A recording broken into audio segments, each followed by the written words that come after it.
Bonjour et bienvenue sur l'émission En Amour. Je suis Nicolas, l'auteur du blog graindecoeur.fr et je te souhaite la bienvenue sur le podcast. Alors aujourd'hui c'est l'épisode 37, on est en mi-janvier 2022 et on va parler de l'égoïsme. J'ai appelé le podcast « Quand faut-il être égoïste dans le couple ?» En fait c'est quelque chose qui m'est venu il y a peut-être 1 an et demi, 2 ans, j'avais écrit un article sur le sujet, je voulais le reprendre un peu en format audio. Et puis un peu le mettre à jour, l'étayer, apporter des choses légèrement différentes en fait. Ma vision des choses a aussi évolué avec les années. Et je me suis rendu compte à l'époque qu'il y avait beaucoup de gens qui disaient soit ils avaient tendance à s'oublier dans la relation, soit ils disaient que ils étaient avec quelqu'un qui était égoïste en fait. Et il y avait un peu cette vision noire ou blanche, de je suis trop égoïste, je suis pas assez, je m'oublie, l'autre pense qu'à lui, etc. Et je voulais un peu essayer d'apporter des nuances et de comprendre comment on peut trouver de la positivité à être quelque chose de positif à être égoïste et être un bon égoïste ou une bonne égoïste d'une certaine manière et quels sont les travers de l'égoïsme et voilà, faire un peu mettre les choses à plat autour de l'égoïsme en amour, quand c'est utile, quand c'est dangereux et pas le voir de manière binaire, comme je disais, noir ou blanche. Donc voilà, pour commencer, mon premier point, c'était que l'égoïsme est souvent vu comme une critique envers l'autre. Donc c'est ce que je disais il y a quelques instants, c'est-à-dire que ma partenaire, ma chérie, mon chéri, pense qu'à lui, pense qu'à leur gueule, etc. Et qu'on ne se sent pas assez important, nos besoins sont pas assez pris en compte, notre opinion n'est pas assez prise en compte, nos hobbies, quoi que ce soit, enfin il peut y avoir plein de choses, mais peut-être nos besoins de câlin, nos besoins de sexualité, nos besoins autour de plein de choses ne sont pas vraiment pris en compte. On a l'impression que l'autre vit un peu dans sa bulle et n'est pas vraiment engagé dans la relation. Alors comme vous le savez sûrement, pour les auteurs, enfin pour les lecteurs et les auditeurs habitués du blog ou du podcast, les fondations du couple, d'après le Dr Gottman, c'est la confiance et l'engagement. Donc quelqu'un qui n'est pas engagé dans la relation, ça va être en effet difficile de créer une relation. Il faut un niveau d'engagement assez fort pour créer une relation et d'après mon point de vue, si vous voulez vraiment créer un couple, c'est un engagement total. Mais il faut au moins un certain niveau d'engagement pour arriver à créer un couple. Et là, si vous tombez sur quelqu'un qui est trop égoïste et qui pense vraiment qu'à lui, ça va poser un souci sur l'un des piliers du couple et en effet, ça va être délicat. Par contre, il faut quand même faire la différence dans l'égoïsme, encore pas le voir tout noir ou tout blanc, c'est-à-dire que même si nous on se sent trop égoïste ou si notre partenaire est trop égoïste, il y a du bon et du mauvais entre guillemets dedans, il y a du à prendre et peut-être du à modifier.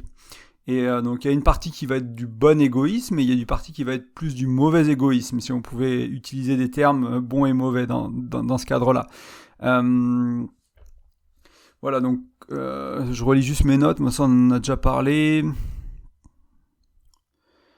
Voilà, donc c'est vraiment une question de nuance autour de l'égoïsme, c'est du subtil, il y a des choses qui vont être positives, il y a des choses qui vont être négatives, on va essayer de trouver une sorte d'équilibre et de faire une danse à deux en fait, c'est vraiment une sorte d'équilibre à trouver, même avec soi-même déjà, quand je dois être égoïste, quand je dois peut-être prendre soin un peu plus de la relation ou de l'autre, et quand je dois faire des choses pour moi, et un peu trouver cette danse-là, cet équilibre-là à trouver. Et en fait l'égoïsme il peut être utilisé pour satisfaire nos besoins. On a tous des besoins, des fois c'est des besoins d'affection, mais des fois c'est des besoins d'espace, des fois c'est des besoins de se ressourcer, des fois c'est des besoins de se recentrer, et selon si vous êtes plus introverte, extroverte, aux différentes qualités que vous avez, c'est quelque chose que vous allez faire peut-être avec votre partenaire, ou c'est des choses que vous allez peut-être faire tout seul en fait. Il y a peut-être des choses dans votre vie qui sont importantes pour vous de faire tout seul, et dans ce cas-là, faire preuve d'égoïsme entre guillemets, savoir mettre des limites, savoir dire j'ai besoin de temps pour moi, j'ai envie de faire ça, j'ai envie d'aller faire cette marche, j'ai besoin d'un week-end où je réfléchis, j'ai besoin de faire le point professionnellement, etc. Et peut-être ça n'implique pas votre partenaire d'avoir ce besoin-là. Alors faut veiller à le communiquer d'une manière qui va pas les faire stresser, parce que peut-être que par le passé quand on leur a dit ça, on a rompu la relation a été terminée juste après, etc. Donc faut un peu naviguer ça en termes de communication de manière on va dire douce et agréable, et pas sans chercher à mettre une tension, à déclencher des peurs, mais ça va être difficile parfois de satisfaire nos besoins, de mettre ces barrières-là, de trouver nos limites et de les mettre. Déjà, il faut savoir que pour les gens qui ont un peu peut-être du challenge avec l'égoïsme à être trop ou pas assez, ou qui sont fusionnels ou pas assez fusionnels, il faut savoir que tous les besoins ne sont pas à satisfaire à deux. Vous n'avez pas à satisfaire tous vos besoins dans votre couple. Si c'est des besoins d'intimité autour de la sexualité, etc., si vous êtes dans un couple exclusif, Il va falloir discuter, trouver des manières de vivre mieux votre sexualité. C'est quelque chose sur lequel je peux vous accompagner en coaching éventuellement si ça vous bloque à ce niveau-là, mais pour un besoin peut-être social. Je sais pas moi, si votre partenaire est plutôt comme moi, on va dire casanier, moi j'aime bien ça, 1 ou 2 sorties par semaine, ça me suffit pour mes besoins sociaux. J'ai pas besoin de voir des gens tous les jours, tout le temps. Si j'en vois 3, 4, 5 fois, des fois c'est un peu trop, j'ai un peu besoin de retourner dans mon univers à moi. Donc par exemple si vous êtes avec quelqu'un comme ça et vous êtes l'opposé et que vous aimez sortir tous les jours, voir des amis tous les jours, il faut peut-être arriver à créer une relation dans laquelle vous n'allez pas avoir besoin d'être avec votre chéri à chaque fois, parce que sinon lui ça va le drainer, vous ça va pas vous remplir si vous restez à la maison avec lui, et lui ça va le drainer d'y aller. Donc faut trouver une sorte d'équilibre, peut-être qu'il vient avec vous 2 fois par semaine, certaines semaines 1 fois, certaines semaines 3 fois, selon ce qu'il fait, selon ce qu'elle fait, etc. Et vraiment arriver à trouver cet équilibre et savoir que tout ne doit pas se faire, vous n'avez pas besoin de tout faire à 2 en fait, même si vous êtes un couple qui on va dire qui réussit, qui est épanoui, qui est heureux. La clé, c'est pas de toujours tout faire à 2. Pour certains couples, ce sera de faire beaucoup à 2. Pour d'autres couples, ce sera d'avoir une forte indépendance. Pour d'autres couples, ce sera d'être entre tout ça. Et d'avoir de l'indépendance à des endroits, de la fusionnalité ou des choses qu'on fait à 2 à d'autres endroits, et trouver une sorte... Chaque couple a son propre équilibre ici. Je peux vous donner des concepts, je peux vous donner des outils pour éventuellement trouver le vôtre. Mais l'équilibre de votre couple, selon où vous en êtes aujourd'hui dans votre vie, et où en est votre partenaire et la relation que vous avez, c'est unique. Et ça va évoluer avec le temps. Alors, selon ça évolue peut-être pas très vite, mais des fois c'est des choses qui changent beaucoup, ou qui vous sortez plus l'été et moins l'hiver. Donc l'hiver vous avez un besoin d'être plus casanier, mais l'été vous avez besoin de sortir, profiter du soleil, etc. Donc c'est des choses qui peuvent avoir des saisonnalités aussi. Mais si vous faites trop à 2, le risque c'est de refermer votre cercle social, votre cercle familial, etc. De un peu négliger vos autres relations et de créer de la dépendance affective. C'est-à-dire plus vous faites à 2, plus vous allez avoir envie de faire à 2 parce que vous allez vous sentir mieux avec votre partenaire, vous allez vous sentir aimé, peut-être qu'il y aura moins de complicité avec vos amis, etc. Et au fil du temps, vous allez sentir de la distance qui va se créer avec ses proches, avec ses amis, et du coup, vous allez toujours revenir vers la relation. Et ça peut créer une dépendance affective ou vivre un peu dans une bulle. Donc il faut trouver une sorte d'équilibre entre satisfaire vos besoins vous-même, avec d'autres personnes et votre partenaire. Donc là, il y avait des choses aussi que vous pouvez satisfaire vous-même. Il y a des besoins, peut-être, si vous manquez d'amour, parlez à votre enfant intérieur, parlez-vous à vous-même, passez du temps de qualité avec vous-même, prenez un bain, faites quelque chose qui vous fait du bien, dites-vous je t'aime. Pour ceux ou celles qui ont travaillé avec l'enfant intérieur, par exemple, souvent moi je sais quand j'ai ce sentiment un peu exubérant de vouloir dire je t'aime trop souvent, trop fort, etc. C'est souvent en fait une manière de me rendre compte que c'est à moi qu'il faut que je le dise en fait. Donc je parle à mon enfant intérieur et que je fasse ce travail-là de me rassurer, entre guillemets, ou de m'aimer, plus que d'aller dans le monde et de l'exprimer aux autres en fait. Parce que quand je l'exprime aux autres de cette manière-là, c'est plus pour un recevoir en retour, c'est un je t'aime qui veut prendre. On fait souvent ça, il y a beaucoup... Si vous regardez vos je t'aime ou vos modes d'affection, vous allez voir que des fois c'est pas pour donner, c'est pour recevoir que vous le faites. Et c'est important de comprendre la différence. Et si vous allez le faire pour recevoir, essayez plutôt de vous le donner à vous-même. Et encore, voilà, voir ce que vous pouvez faire avec les amis, la famille, et ce que vous pouvez faire à 2. Et votre partenaire, lui, il doit trouver ce même équilibre de ce côté-là. Donc, qu'est-ce qui va satisfaire tout seul ? Qu'est-ce qu'elle va satisfaire toute seule ? Qu'est-ce qu'elle va faire en famille avec des amis ? Peut-être la randonnée, c'est pas votre truc, la randonnée, c'est leur truc. Faut qu'ils se trouvent des amis pour aller faire de la randonnée, pour être heureux, etc., etc. Et qu'est-ce que vous satisfaisez à 2 dans vos besoins ? Et ce qui n'est pas vraiment évident en fait pour beaucoup de gens, c'est qu'on a du mal des fois à connaître nos besoins, on a du mal à les formuler, on a du mal à les expliquer, on a du mal à les comprendre. Je prends souvent un exemple, j'ai pas trop détaillé les besoins dans ce podcast-là, sinon ça va faire un podcast très long. Il est déjà assez long, il y a déjà pas mal de choses à dire, mais en gros, souvent pour essayer de faire simple, quand vous voulez faire quelque chose, admettons que ma chérie, elle veut aller au restaurant, ou que vous voulez aller au restaurant, je vais parler pour moi, j'ai envie d'aller au restaurant avec ma chérie, par exemple, j'ai envie de l'inviter. On va au restaurant, et après j'ai envie qu'on fasse une petite marche, tout simplement, tous les 2. Donc ça, on pourrait penser que c'est un besoin. Mais en fait, c'est la mentalisation de ce besoin. C'est-à-dire que moi, j'avais un besoin peut-être de passer du temps de qualité à 2, de parler, de se regarder les yeux dans les yeux, de passer du temps à table, de me sentir aimé, de me sentir... Voilà, avoir cette qualité de la relation, c'est ça mon besoin en fait, plus que aller au restaurant et faire la balade. C'est-à-dire que je peux satisfaire ce besoin de 1000 manières différentes quand je suis allé en dessous, à la couche d'en dessous de l'action et du faire et de la surface qui est d'aller au restaurant et faire la balade. Donc souvent quand vous avez un besoin, ça vaut le coup d'essayer de regarder ce qu'il y a en dessous. Est-ce que vous avez besoin d'entendre des mots ? Est-ce que vous avez besoin de parler ? Est-ce que vous avez besoin de temps de qualité à 2 ? Est-ce que vous avez besoin de faire l'amour ? Qu'est-ce qui se passe en fait ? dessous et essayer si le restaurant c'est pas possible parce qu'on est confiné, j'en sais rien, ou si la marche c'est pas possible parce qu'il fait un temps de merde, ce genre de choses. Ok, comment je satisfais mon besoin autrement? Comment je trouve une autre manière de satisfaire mon besoin? Et comme ça on n'est pas frustré et on passe un bon moment à deux. Donc ça c'est un point qui était important. Et j'ai des articles qui sont vraiment, je sais plus si ces podcasts ont été faits sur le sujet, mais j'ai des articles qui sont vraiment spécialisés sur les besoins, qui vont parler beaucoup plus des besoins que vous pouvez retrouver sur le blog. Et en parlant de ça, j'aimerais aussi amener cette notion de compromis ou de sacrifice. Et ça, c'est quelque chose qui me gêne un peu des fois quand on parle de couple, où c'est toujours vu comme une sorte de « ouais, le couple c'est que des compromis ». L'épisode précédent parlait des croyances, j'aurais pu le mettre celui-là. Voilà, où c'est que des sacrifices, les enfants c'est que des sacrifices, c'est que des compromis. Il faut perdre, il faut prendre, il faut donner. Si vous n'avez pas ce que vous voulez, il faut aller le chercher, il faut le prendre. Si vous faites un compromis, ben c'est peut-être vous qui allez perdre, et ce genre de choses-là. Et en fait, c'est un peu utiliser un langage de conflit quand on parle de la relation amoureuse. Alors que mon expérience à moi, et de ce que j'ai appris, de ce que j'ai lu, des mentors qui m'ont inspiré, on va dire, autour de la relation, c'est pas nécessairement... On peut vivre dans un autre univers, entre guillemets, on peut mettre une autre paire de lunettes et voir la relation à deux d'une autre manière. C'est pas obligé d'être du conflit. Oui, il y aura du conflit, le conflit c'est important, il faut se dire les choses, mais c'est pas parce qu'il y a du conflit ou qu'il y a des choses difficiles à se dire qu'on va s'engueuler, qu'on va casser la vaisselle. Il y a des couples qui savent pas faire autrement. Ça veut pas dire qu'il n'existe pas d'autres manières de faire, qu'il n'existe pas d'autres manières d'être, de communiquer, de vivre à deux, de danser à deux, ces danses-là qui sont un peu délicates des fois.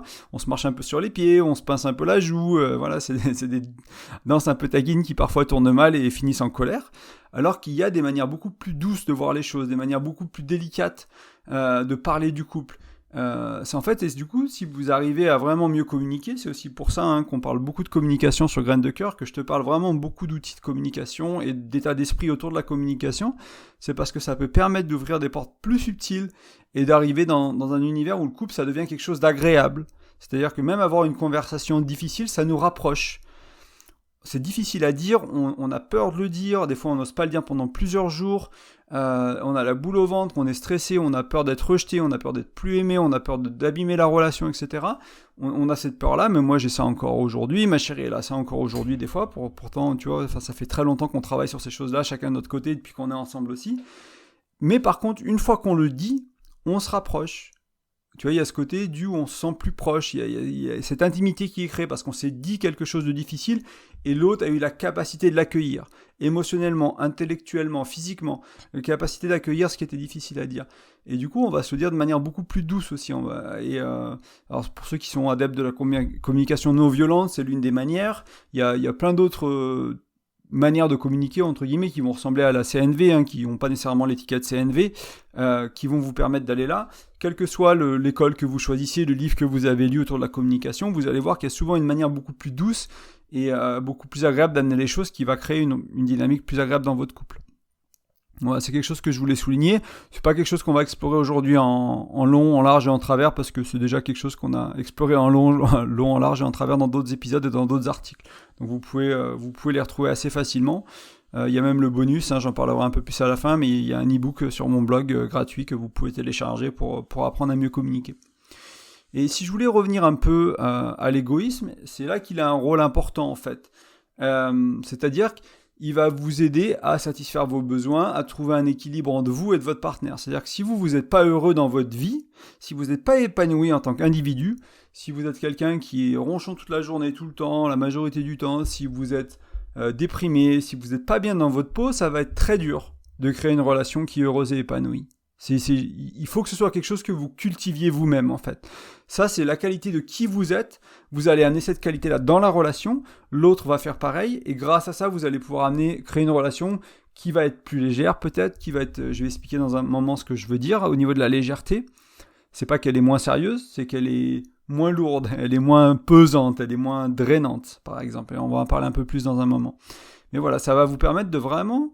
cette satisfaction de vos besoins, de cultiver votre épanouissement personnel, donc avoir une sorte d'égoïsme autour de ça, donc protéger un peu ce qui est important pour vous, ne pas vous oublier dans la relation, demander du temps pour ce qui est important, pour faire votre sport, pour faire votre méditation, pour faire votre marche, pour voir vos amis, pour travailler sur vos projets, pour poursuivre vos rêves, etc., sans négliger la relation. Donc c'est là aussi où il y a une sorte de danse, c'est-à-dire qu'il y a des gens qui vont vous dire, qui vont être trop dans l'égoïsme, entre guillemets, ils vont penser trop à eux, et en pensant prendre soin d'eux, ils vont complètement négliger la relation, et même si c'est des gens qui vont être épanouis dans leur vie, ils vont pas être épanouis dans leur relation parce qu'il n'y a pas assez de temps, il n'y a pas assez d'espace, il n'y a pas assez d'intention, il n'y a pas assez de pensée, il n'y a pas assez de temps de qualité, etc. qui est là pour la relation. Et c'est ça qui est difficile en fait à deux, c'est de vivre ces danses et ces équilibres-là, de retomber en harmonie où tout se passe bien, mais le problème de l'harmonie, c'est qu'elle va être perdue, puis il faut la retrouver, faut la retrouver, c'est comme avec l'équilibre.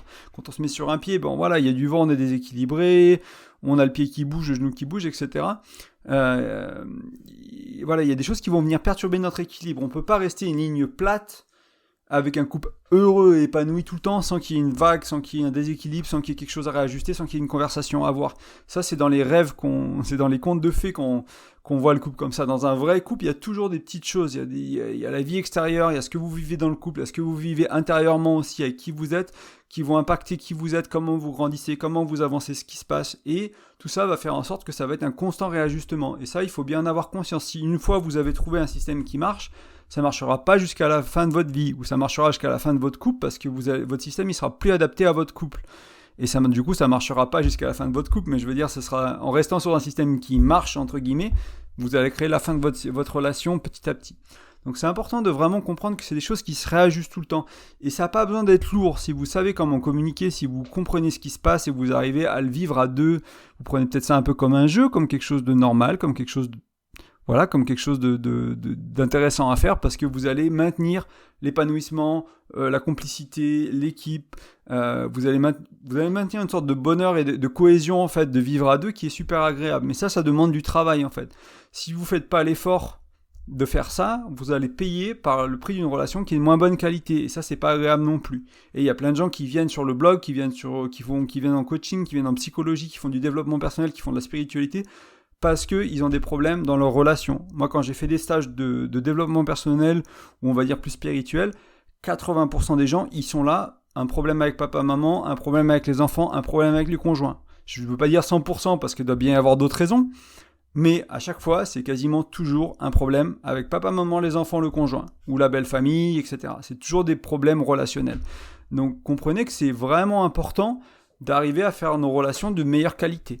Comme ça, on va pouvoir avancer, comme ça, on va pouvoir être épanoui. Et ça demande en partie, c'est le sujet d'aujourd'hui, de trouver un équilibre au niveau de l'égoïsme, si on peut l'appeler comme ça, de cultiver votre bonheur, votre joie, votre bien-être, votre santé, votre légèreté, tout ce qui est important pour vous, tout en ne négligeant pas le couple. C'était vraiment le point qui était important. Alors, je regarde mes notes, parce que je me suis un peu lancé dans une explication un peu longue. Donc d'aller vers vos rêves, ça c'est super important. Et cette idée d'éviter le conflit, donc c'est encore beaucoup autour de la communication, c'est-à-dire que c'est pas tu m'embêtes, j'ai besoin de temps pour moi, c'est ok ma chérie, en ce moment je sens que j'ai besoin d'un peu plus de temps pour moi, j'ai besoin de me ressourcer, il y a des livres que je voulais lire, ça fait longtemps que j'ai pas lu, etc., et expliquer ce qui se passe pour vous, sans faire l'ours, en disant bah non, là j'ai envie d'être tout seul, pas tu m'emmerdes, mais pas loin. J'ai autre chose à faire. En évitant d'être dénigrant comme ça ou d'être un peu ours, plutôt dans la douceur, en expliquant vraiment ce qui se passe pour vous. En mode, bah voilà, je suis un peu en perte de vitesse professionnellement, je suis un peu perdu, j'ai besoin de réfléchir, je vais prendre quelques soirées cette semaine, ou est-ce que je peux prendre une soirée par semaine pour un peu regarder des vidéos inspirantes, faire des recherches en ligne, trouver autre chose, faire des tests de personnalité pour mieux me comprendre, mieux me découvrir, et puis avancer. Et apprenez à créer votre place, à maintenir votre espace, tout en ne négligeant pas la relation. Et encore, ça, c'est, comme je disais tout à l'heure, cet équilibre de pas négliger la relation et maintenir votre espace, il est unique à chaque relation. Il y a des couples qui vont faire plus de choses à deux, il y a des couples qui sont très très indépendants, qui font peu de choses ensemble, et tout ça, c'est ok. Il faut juste être au clair avec votre partenaire, où vous en êtes, où ils en sont, et comment vous vivez à deux, tout ça. Donc c'est un encouragement, et oui, donc c'est satisfaire vos besoins. Avant de passer à autre chose, je voulais quand même mentionner ça. Satisfaire vos besoins, ce n'est pas ignorer les besoins de l'autre. C'est-à-dire qu'il ne faut pas non plus penser qu'à votre gueule, entre guillemets, et dire bah voilà, moi, j'ai besoin de ci, j'ai besoin de ça, j'ai besoin de ci, j'ai besoin de ça, et ne jamais faire un effort pour votre partenaire. C'est pas ce que je dis, c'est pas du tout mon propos, c'est encore une fois, c'est de trouver un équilibre. Ça veut dire que vous allez sûrement devoir, certains jours, ne pas poser vos limites, ne pas satisfaire vos besoins, peut-être le faire demain, peut-être le faire la semaine d'après, parce que votre partenaire, elle est malade, vos enfants, ils sont malades, il n'y a pas le temps, il y a la vie, il y a le travail, et c'est ok, mais c'est encore une fois l'intention de faire du mieux qu'on peut, et de comprendre qu'un jour ou l'autre, en fait, ce qui va se passer, si vous n'êtes pas égoïste, un minimum, si vous ne prenez pas soin de vos besoins, si vous avez une accumulation de s'oublier, ce qui va se passer, c'est qu'il va y avoir de la distance entre vous et votre partenaire. Vous allez être un peu ronchon, vous allez vous refermer et vous allez peut-être le repousser, le ou la repousser. Vous allez peut-être aller dans cette dynamique-là. Et en fait, ce qui va se faire, c'est que vous allez le faire quoi qu'il arrive, mais de manière plus violente, de manière moins douce, de manière moins agréable, peut-être même abîmer la relation, selon votre qualité de communication, selon à quel point vous allez, si vous oubliez pendant des années, un jour vous risquez de tout envoyer bouler. La relation, tout, vous risquez juste de tout foutre en l'air, entre guillemets, parce que vous êtes oublié pendant des années. Et potentiellement, vous allez blâmer en plus votre partenaire en disant, voilà, il m'a pas pris soin de moi, il a pas fait ci, il a pas fait ça, c'est de sa faute, il m'aimait pas assez, c'est un salaud, c'est une salope, c'est un machin, c'est un truc. Et en fait, non. Alors oui, peut-être que vous étiez avec quelqu'un qui n'était pas très sensible à vos besoins, qui aurait pu s'améliorer là-dessus, ça, je veux pas le négliger ou pas, ne pas en parler, mais satisfaire vos besoins, c'est votre responsabilité à vous, et elle vous revient, elle est à personne d'autre, c'est pas à votre chéri, c'est pas à votre docteur, c'est pas à votre psychologue, c'est pas à votre mentor, c'est pas à votre coach, c'est à vous de satisfaire vos besoins, c'est pas à vos enfants, c'est à vous. C'est votre responsabilité, c'est vous qui êtes responsable de vos besoins, et personne d'autre. Donc ça, c'est important de le comprendre, de le prendre en main, et de savoir quoi en faire. Et après, réussir petit à petit à jongler entre, ok, j'ai besoin d'un peu de temps pour moi, je donne un peu de temps à ma chérie, ou beaucoup de temps, là, il y a le boulot, là, il y a les enfants, là, il y a la relation, il y a les amis, et jongler avec tout ça. Et c'est ça qui fait que la vie, c'est difficile, c'est ça qui fait que trouver l'équilibre, trouver l'harmonie, vivre dans une vie fluide, où tout se passe bien à tous les niveaux, c'est quasiment impossible, et ça demande de la conscience, ça demande d'être capable de s'écouter, de savoir ce qui se passe pour soi et d'arriver à jongler avec tout ça. Et voilà, donc c'est quelque chose qui est très important. Ce que je voulais souligner avant de passer au point d'après aussi, c'est qu'exprimer vos besoins, et satisfaire vos besoins, ça implique aussi d'écouter et de laisser de la place à votre partenaire pour satisfaire les siens. Et encore une fois, trouver un équilibre ici, c'est pas juste quelque chose qui est pour vous et eux c'est pas deux poids deux mesures, c'est pareil pour tout le monde. Comprenez aussi qu'en demandant du temps pour vous, pour vos besoins, pour vous recharger, pour vous remplir, vous allez probablement, potentiellement, amener une énergie plus agréable, plus positive dans la relation. Et c'est aussi quelque chose qui est intéressant à considérer. Si vous avez un problème, par exemple, dans la vie, que ce soit au travail, que ce soit avec vos enfants, que ce soit avec votre famille, que ce soit avec vous-même, par exemple, est-ce que ça vaut le coup de toujours le ramener vers votre partenaire ? Est-ce que ça vaut pas plus le coup de temps en temps d'aller en parler à une amie, et peut-être d'en parler à votre partenaire après, ou d'aller en parler à votre psy, et peut-être d'en parler à votre partenaire après, mais essayez de ne pas toujours ramener que les problèmes dans la relation. Un piège classique des relations, c'est qu'on va ramener les problèmes dans la relation, on va ramener les challenges, on va ramener les tensions, on va essayer de résoudre ça à deux, et ça peut être sympa, parce que sur le moment, celui qui aide à résoudre le problème, il se sent important, on s'aide, on s'entraide, on est soudés, on a créé l'équipe, comme j'en parle souvent, etc. Mais il y a ce côté où la relation, c'est une grosse partie de négativité, en fait. C'est une grosse partie de problème.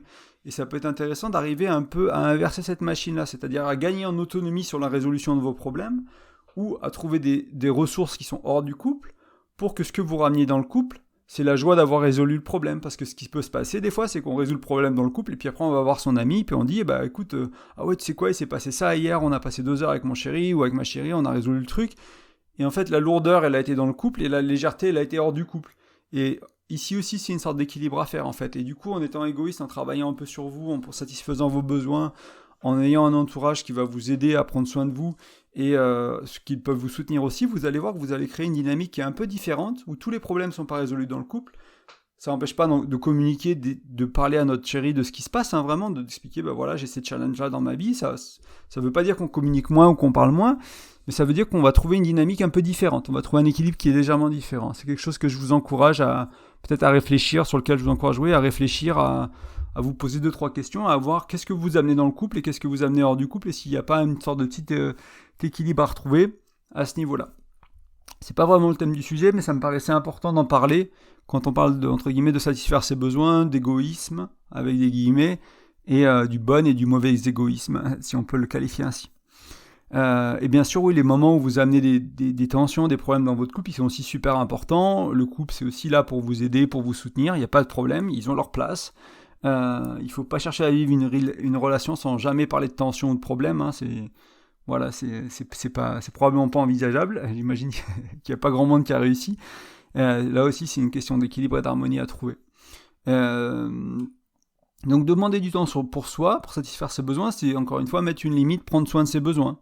Le problème avec ça, c'est comme je voulais souligner ça un peu plus avant de passer à l'étape suivante, on a déjà parlé un peu, je vais faire rapidement, mais on peut avoir des peurs en fait, quand on a dit bah voilà j'aimerais prendre 2 heures, j'aimerais prendre ma soirée pour moi, j'aimerais regarder cette vidéo, je veux juste regarder un film et glander, j'ai besoin d'aller, je sais pas, j'aimerais aller marcher avec mon pote, ça fait longtemps que je l'ai pas vu, mais ce week-end on a les enfants et c'est compliqué, enfin ce genre de choses.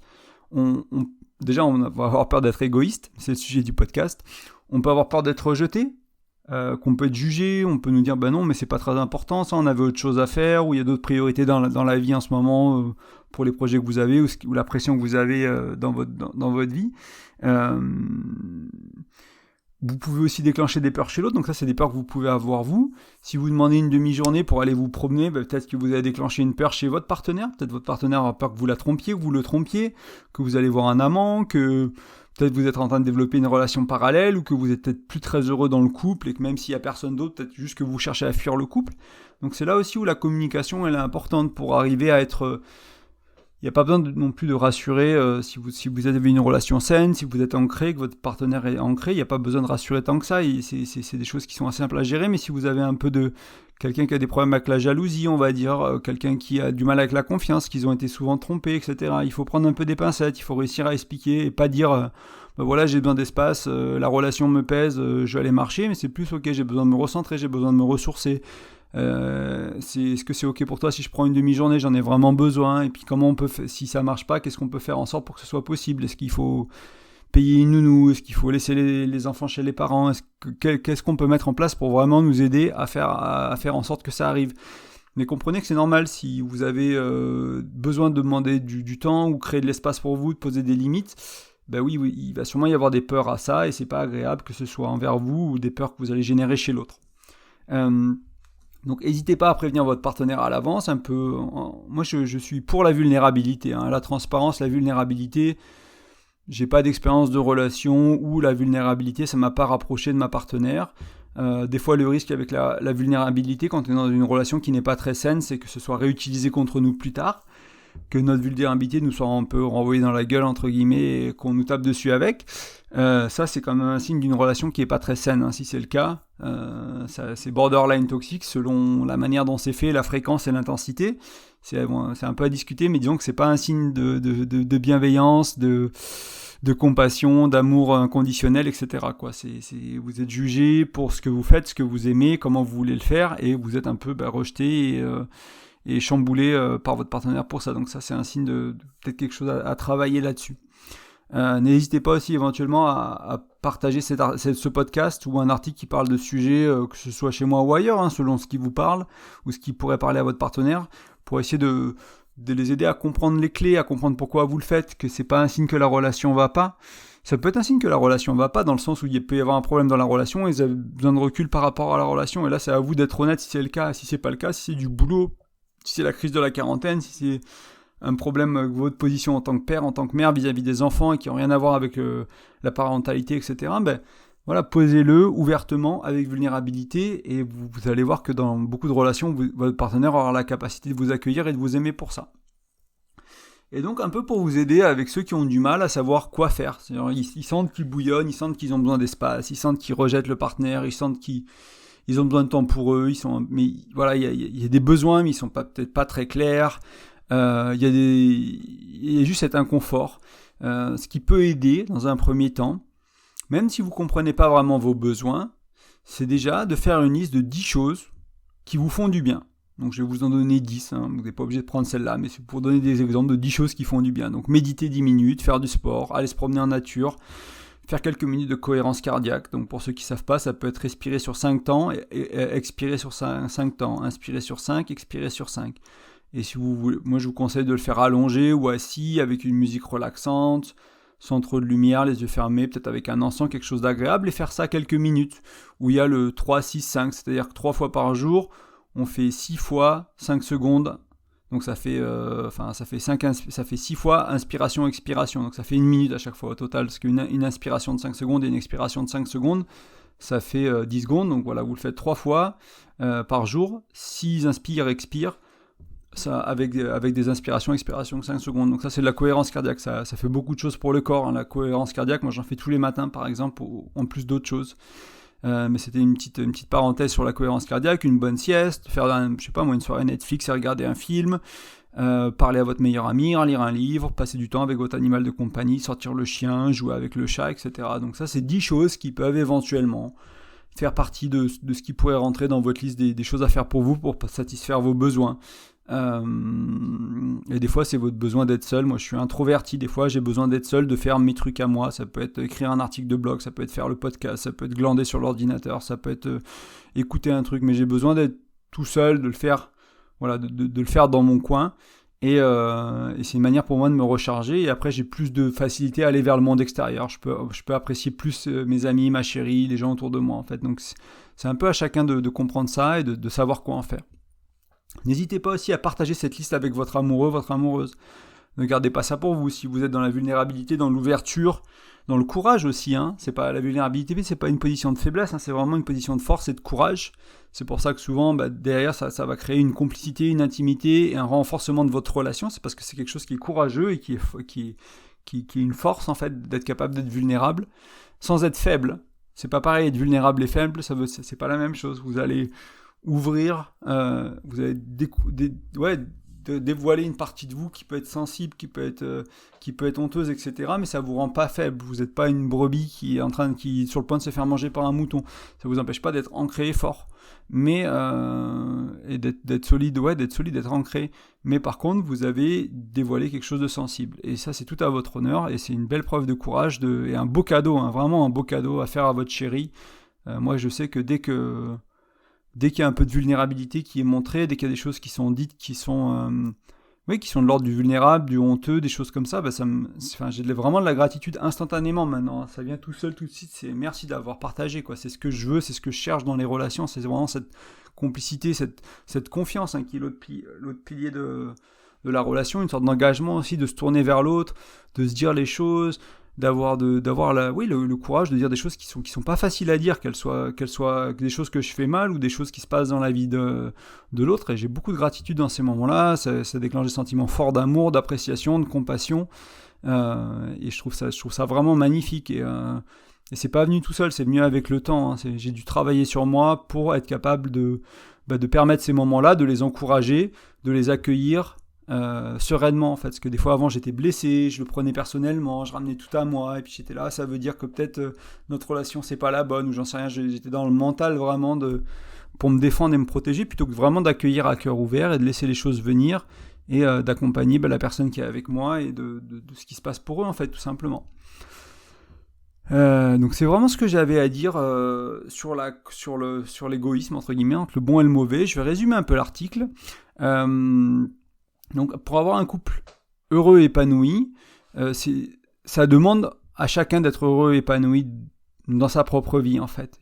C'est vrai que si vous, comme je disais au début, hein, si vous êtes malheureux, oui, vous êtes peut-être heureux à deux d'une certaine manière, mais vous allez amener de la lourdeur, une énergie négative, etc. Si vous n'avez pas de rêve, pas d'envie, pas de projet, voilà, ça va se ressentir dans votre relation, et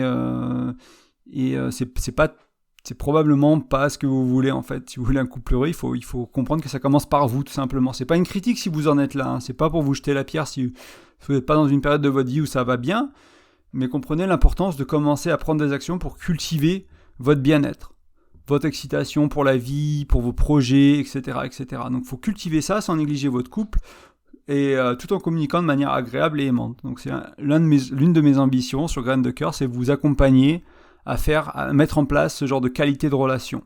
C'est vraiment moi ce que je trouve merveilleux au couple, c'est quand on crée une qualité de relation comme ça, qu'on arrive à retrouver l'équilibre, qu'on le perd, qu'on le retrouve plus ou moins facilement selon les fois, qu'on se néglige pas, qu'on néglige pas le couple, et qu'on communique de manière agréable, qu'on se sente amoureux, qu'on se sente vraiment bien. Je trouve ça super agréable à vivre, et c'est pour ça que j'ai créé le blog. Donc c'est un peu Ce podcast, c'est un peu une incitation à trouver votre équilibre entre le bon et le mauvais égoïsme, devenir une bonne ou une mauvaise égoïste, tout simplement.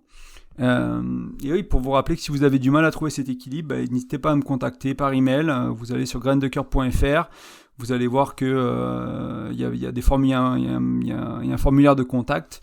Il y a un onglet pour me contacter tout simplement. Vous pouvez m'envoyer un email et puis on peut discuter des modalités de l'accompagnement, du nombre de séances, du prix, de comment on travaille ensemble, de ce qui se passe. Enfin voilà, on peut en discuter ensemble et voir surtout si travailler ensemble ça fait du sens. Moi, je ne cherche pas à travailler avec quelqu'un pour travailler avec quelqu'un. C'est vraiment si on sent tous les deux que mon accompagnement, que mon expérience, que mes connaissances vont pouvoir vous aider à avancer dans votre relation. Et si ça ne le fait pas, c'est ok aussi. Il y a plein d'autres personnes qui proposent des accompagnements, que ce soit plus de la psychologie, moi c'est plus du coaching. Et il n'y a aucun problème avec tout ça. Donc n'hésitez pas à me contacter et puis on fera le point ensemble. On verra si on a envie de travailler ensemble. Et avant de partir, je voudrais vous demander 2 petites choses. Selon la plateforme sur laquelle vous écoutez le podcast, donc que ce soit Spotify, iTunes, Deezer, etc., souvent il y a une option pour un petit endroit pour mettre des notes, pour mettre un commentaire, et c'est des choses qui aident beaucoup en fait, ça permet déjà le nombre de téléchargements bien sûr aide, mais c'est surtout les notes et les commentaires qui vont encourager ces plateformes là, c'est une sorte de preuve sociale pour eux à partager le podcast. Si on tape podcast scoop par exemple, il y a plus de chances que le podcast sorte s'il y a plus de notes et s'il y a plus de commentaires, donc n'hésitez pas à faire un petit effort pour m'en laisser un. Ça prend 2 minutes, je sais que on oublie dès que le podcast est fini, on n'y revient jamais, mais voilà, à force de le rappeler, peut-être que ça vous aidera à y penser, et c'est le bienvenu, que ce soit des choses positives ou des critiques ou des choses que vous pensez que je peux améliorer, c'est le bienvenu vraiment, tout est le bienvenu. Et également, parlez-en autour de vous si vous pensez que c'est intéressant. Je sais qu'il y a pas mal de personnes qui m'ont découvert récemment, qui sont venues vers moi, qui me l'ont dit, qui en ont parlé à leurs amis, que ça a aidé leurs amis dans leur relation à eux, et voilà, ça fait un peu une sorte des espèces de petites vagues sur l'eau qui s'amplifient avec le temps, et c'est cool, c'est motivant pour moi, ça me remplit aussi, ça me fait du bien. Et donc merci de penser, oui, si ce contenu vous a aidé, peut-être que ça aidera quelqu'un d'autre. Et enfin, l'e-book, j'en parlais tout à l'heure, donc il est sur graindecoeur.fr. Vous avez des formulaires d'inscription pour l'e-book, il est gratuit, vous rentrez votre prénom, votre adresse email et ça vous donnera un lien pour le télécharger. C'est un e-book qui est vraiment fait et pensé pour vous donner 5 outils qui sont assez pratiques, assez simples à mettre en place. C'est pas des choses trop compliquées, qui vont prendre des mois de pratique pour vraiment... Alors ça peut prendre des années à vraiment maîtriser, à être très à l'aise avec, etc. Mais vous allez pouvoir le prendre, le lire, l'appliquer dans votre relation rapidement et ça aura un impact immédiat en fait. Et comme tout dans les relations, c'est compliqué, donc ça prend un peu de temps aussi pour être vraiment... vous soyez vraiment à l'aise avec, mais c'était vraiment l'idée, c'est de vous donner quelque chose d'applicable tout de suite et qui vous donnera un impact. Donc n'hésitez pas à laisser votre prénom, votre email, et vous recevrez l'e-book. Et moi, je vous souhaite une super journée, une super soirée, un super week-end, selon quand vous m'écoutez. Je vous remercie d'être là. Mes meilleurs vœux pour 2022, pour ceux qui n'ont pas encore écouté de podcast ou lu d'articles en cette année. J'espère que ce sera une belle année pour vous, que votre relation sera épanouie et heureuse. Ou un peu plus, qui sait. Ou même s'il y a des challenges, c'est ok, pour ceux qui ont du mal dans leur relation en ce moment, et que tu saches que c'est ok, ça arrive à toutes les relations, et j'ai envie de dire, comme à chaque fois, c'est en changeant soi qu'on change le monde autour de nous en fait. C'est pas en espérant que notre partenaire change, que la relation change, que ça changera, c'est en travaillant sur soi. C'est pour ça que Graines de Cœur allie développement personnel, spiritualité et couple. C'est en changeant soi-même qu'on changera notre couple. Et sur ces mots, je vous souhaite une agréable journée encore une fois. À bientôt, salut.